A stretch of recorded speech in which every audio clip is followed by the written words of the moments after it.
Hai, sahabat YT Artikel 2. Apa kabar kalian semua? Semoga kalian semua dalam keadaan sehat. Amin. Sebelum melanjutkan ke ceritanya, jangan lupa tinggalkan like, komen, dan subscribe.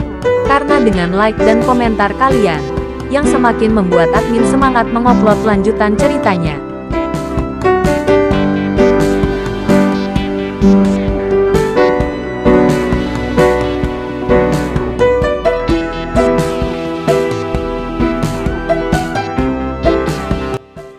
Episode 405. Kisah Aditya, anak bos besar yang berpura-pura miskin. Meski merasa tidak berguna, Samsul tidak berani bertindak gegabah saat ini. Karena Ahmad masih di tangan Aditya, Samsul tidak berani bercanda dengan nyawa Ahmad. Begitu dia melakukan kesalahan, bagaimana ibu Ahmad bisa menyelamatkannya? Jadi Samsul sangat malu sekarang. Dia tidak diyakinkan oleh Aditya. Di dalam hatinya, Samsul selalu berpikir bisa menaklukkan Aditya dan yang lainnya. Namun ia tidak berani mengambil tindakan gegabah. Samsul sangat marah hingga ingin melakukannya.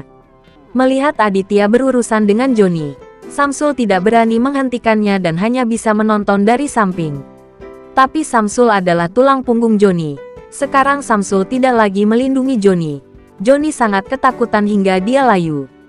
Paman Samsul, tolong bantu saya secepatnya, atau saya akan dipukuli sampai mati oleh mereka jika Anda tidak membantu saya. Joni sangat cemas hingga dia hampir menangis, dan berteriak kepada Samsul dengan suara keras. Samsul melotot, dia bahkan ingin maju dan memberikan beberapa pukulan pada Joni. Hal ini membuat Leo sangat kesal, ketika dia melihat Aditya memberi isyarat agar dia pergi dan menjaga Joni. Dia segera mengambil bangku dan berjalan menuju Joni. Kamu, apa yang akan kamu lakukan?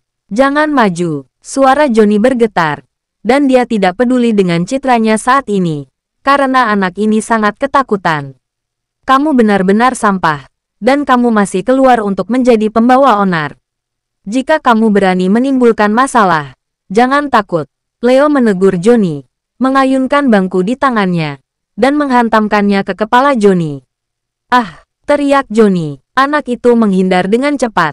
Dia secara naluriah menundukkan kepalanya ke samping untuk menghindari serangan ini. Namun saat bahunya tidak bergerak, Leo memukulnya dengan keras dengan bangku. Rasa sakitnya begitu menyakitkan hingga Joni kesakitan, dan tulang di bahunya hampir hancur. Seluruh lenganku mati rasa. Leo juga tidak berhenti. Setelah menendang Joni, dia memukulnya dengan keras. Joni melolong seperti anjing dan berguling-guling di tanah, tampak sedih. Tentu saja, Leo tidak membunuhnya. Jika tidak, Joni pasti sudah lama terbunuh. Namun meski begitu, Joni tidak tahan lagi. Seluruh tubuhnya memar dan bengkak, dan dia terus melambaikan tangannya untuk memohon ampun. Tanpa kata-kata Aditya, Leo tidak berniat berhenti dan terus memberi pelajaran keras pada Joni. Aditya berdiri di samping dan tidak berhenti. Dia juga ingin memberikan Felicia keamanan. Joni harus diberi pelajaran malam ini. Tuan Aditya, tolong ampuni saya dan beritahu Tuan Leo untuk berhenti. Saya tidak dapat bertahan lebih lama lagi. Petik 2. Joni menangis dan menangis, menutupi kepalanya dan berguling-guling di lantai. Kamu tidak bisa menahannya lagi. Lalu apa yang kamu lakukan di sini? Aditya berjalan tanpa berkata-kata dan menendang Joni dengan keras beberapa kali. Joni memutar matanya dan hampir pingsan karena kesakitan. Terengah-engah. Oke, hentikan dulu. Aditya melambaikan tangannya kali ini, memberi tanda pada Leo untuk berhenti. Karena melihat keadaan Joni saat ini, jika dia terus dipukuli, dia benar-benar akan mati. Leo berhenti dan berdiri di samping Aditya dengan bangku. Selama Aditya memberi perintah, dia akan terus berurusan dengan Joni. Joni juga tidak beruntung. Dia bahkan tidak menyangka bahwa orang-orang klub api merah pun tidak bisa melindunginya. Dia tidak menyangka Aditya begitu kuat. Tuan Aditya, terima kasih banyak. Terima kasih telah menyelamatkan saya. Joni tidak tahu kata-kata menyanjung apa yang harus diucapkan. Dia hanya berharap Aditya bisa melepaskannya. Aditya memandang Joni, yang meringkuk di tanah, dan menemukan bahwa ketika anak ini berbicara, Matanya masih menunjukkan tatapan tajam. Terlihat jelas bahwa dia tidak yakin dan ingin membalas dendam. Saat ini, Aditya dapat melihat dengan jelas bahwa Johnny tidak yakin sama sekali. Tipe yang tidak puas. Memikirkan hal ini, kemarahan Aditya masih belum hilang. Siapa bilang aku akan mengampunimu? Aditya bertanya pada Johnny dengan suam-suam kuku. Saat Johnny mendengar ini, hatinya tiba-tiba menjadi dingin. Ingin tahu apakah Aditya masih tidak membiarkannya pergi. Sialan. Aditya, tunggu saja.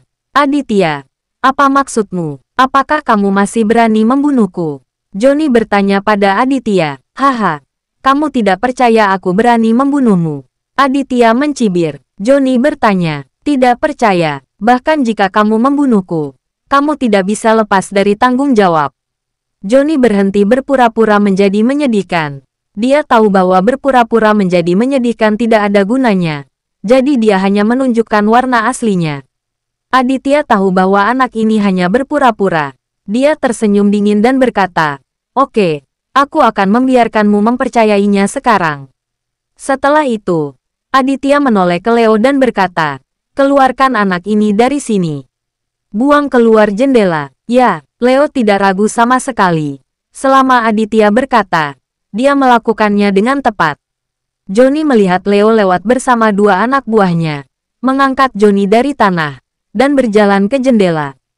Johnny sangat ketakutan hingga wajahnya menjadi pucat. Aditya benar-benar maju. Beraninya kamu. Ini lantai 5. Jika kamu melemparku ke bawah, kamu akan membunuh seseorang. Petik 2. Teriak Johnny ngeri. Bang bang. Aditya berjalan beberapa langkah dan menamparkan wajah Johnny 2 kali. Apakah kamu juga tahu bahwa kamu akan mati jika jatuh dari lantai 5? Lalu kamu melemparkan temanku begitu saja? Aditya bertanya pada Johnny. Baru saat itulah Johnny mengetahuinya. Aditya melampiaskan kemarahannya pada Johnny karena menargetkan Felicia. Tuan Aditya, tolong jangan lakukan ini. Saya hanya mencoba menakut-nakuti Felicia. Saya tidak ingin benar-benar membuangnya, kata Johnny dengan gugup kepada Aditya. Aditya mencibir setelah mendengar ini. Oke, kalau begitu aku juga bercanda. Jika umurmu panjang, kamu bisa bertahan. Jika hidupmu pendek, kamu akan mati malam ini. Setelah mengatakan itu, Aditya melambai kepada Leo, memberi isyarat padanya untuk mengambil tindakan. Ayo lakukan. Leo dan dua anak buahnya meneriakkan slogan-slogan dan melemparkan Johnny keluar dari jendela kamar. Wah! Teriakan ketakutan Johnny terdengar. Dalam waktu kurang dari 2 detik, terdengar suara dentuman dari bawah, dan Johnny terjatuh ke tanah. Adegan ini membuat Samsul menggigit bibirnya erat-erat, dan hatinya cukup terkejut. Samsul melihat bahwa Aditya bukanlah orang biasa, melempar orang hidup dari lantai 5 tanpa berkedip. Apakah ini masih orang biasa? Suara ratapan Johnny terdengar dari bawah. Orang ini sungguh beruntung. Pinggang dan kaki kanannya hanya patah, dan tidak berakibat fatal. Tuan Aditya, anak ini belum mati. Apakah Anda ingin membawanya naik kembali dan melemparkannya lagi? Leo berbalik dan bertanya pada Aditya.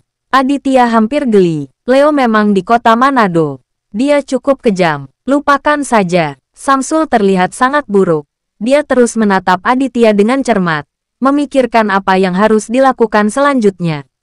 Menurut pendapat Samsul, tidak perlu banyak usaha untuk berurusan dengan Aditya, Leo dan yang lainnya. Jadi Samsul sekarang punya ide, yaitu menaklukkan Aditya dan Leo secepat mungkin.